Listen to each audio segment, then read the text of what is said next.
আসসালামু আলাইকুম everyone, Naim moms কিচেনে আপনাদের সবাইকে জানাই স্বাগতম। আজকে আমি আপনাদের সাথে শেয়ার করব ঈদ স্পেশাল ডেজার্ট নওয়াবি সেমাই রেসিপি।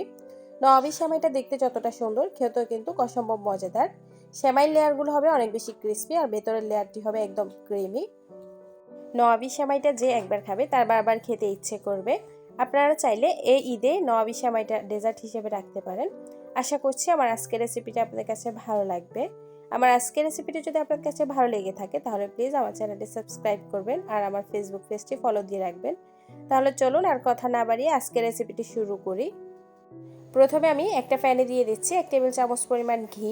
ঘিয়ের পরিবর্তে আপনারা চাইলে এখানে বাটারও নিতে পারেন, তবে কোনোভাবে এখানে তেল দিতে যাবেন না, তেল দিলে ফ্লেভার ভালো আসবে না। এরপর আমি এখানে দিয়ে দিচ্ছি 1 প্যাকেট লাচ্চা সেমাই। চুলার আঁচটা একেবারে লোতে রেখে আমি সেমাইটাকে ঘিয়ের মধ্যে অনবরত নেড়েচেড়ে কিছুক্ষণ ভেজে নেব।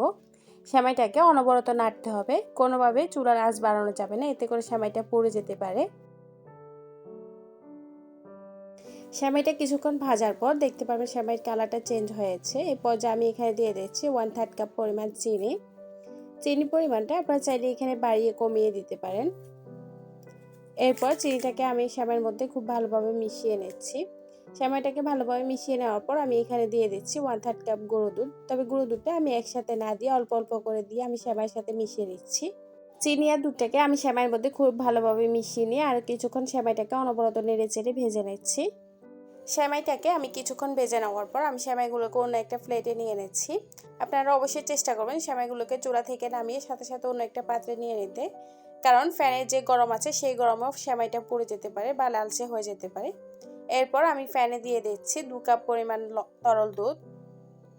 দুধটাকে আরেকটু ঘন করার জন্য আমি এখানে দিয়ে দিচ্ছি 1/3 কাপ পরিমাণ গুঁড়ো দুধ। এরপর আমি এখানে দিয়ে দিচ্ছি 1/3 কাপ পরিমাণ চিনি। চিনির পরিবর্তে আপনারা চাইলে এখানে কনডেন্স মিল্কও দিতে পারেন বা চিনির পরিমাণটা একটু বাড়িয়ে কমিয়েও দিতে পারেন। দিয়ে দিয়েছি আমি এখানে 2 টেবিল চামচ পরিমাণ কর্নফ্লাওয়ার। এরপর এখানে দিয়ে দিয়েছি আমি 1/4 টিস্পুন লবণ।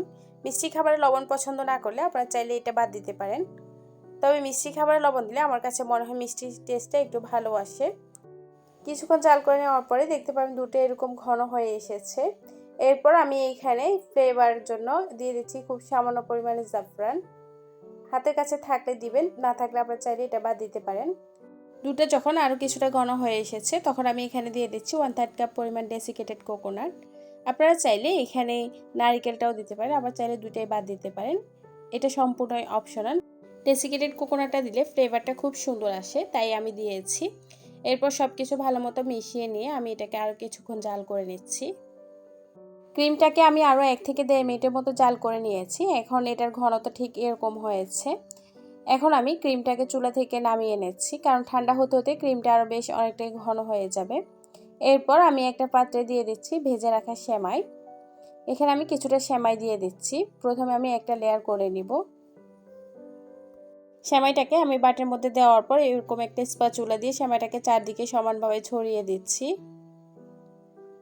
এরপর আমি এখানে দিয়ে দিচ্ছি আগে থেকে তৈরি করে রাখা দুধের ক্রিমটা। ক্রিমটা দেখতে এখনও পাতলা মনে হলে এটা ঠান্ডা হতে হতে আরও অনেকটাই ঘন হয়ে যাবে। ক্রিমটা কিছুটা গরম থাকা অবস্থায় সেমাইয়ের মধ্যে দিয়ে দিতে হবে। আমি চারদিকে সমানভাবে ক্রিমটাকে ছড়িয়ে দিচ্ছি। এরপর দিয়ে দিচ্ছি উপরে সেমাইয়ের আরও একটি লেয়ার। সেমাইটাকে সমান করার জন্য আমি চারদিকে একটা স্প্যাচুলা দিয়ে সমান করে নিচ্ছি। এরপর আমি এখানে ডেকোরেশনের জন্য দিয়ে দিচ্ছি কিছু কিশমিশ, দিয়ে দিচ্ছি কিছু কাঠবাদাম। এরপর আমি এখানে দিয়ে দিচ্ছি কিছু পেস্তা বাদাম।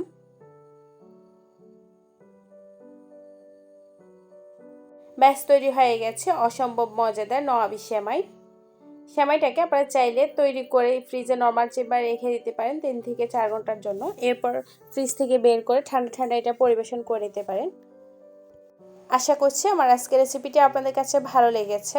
আমার আজকের রেসিপিটি যদি ভালো লেগে থাকে বাসায় একবার হলেও ট্রাই করবেন।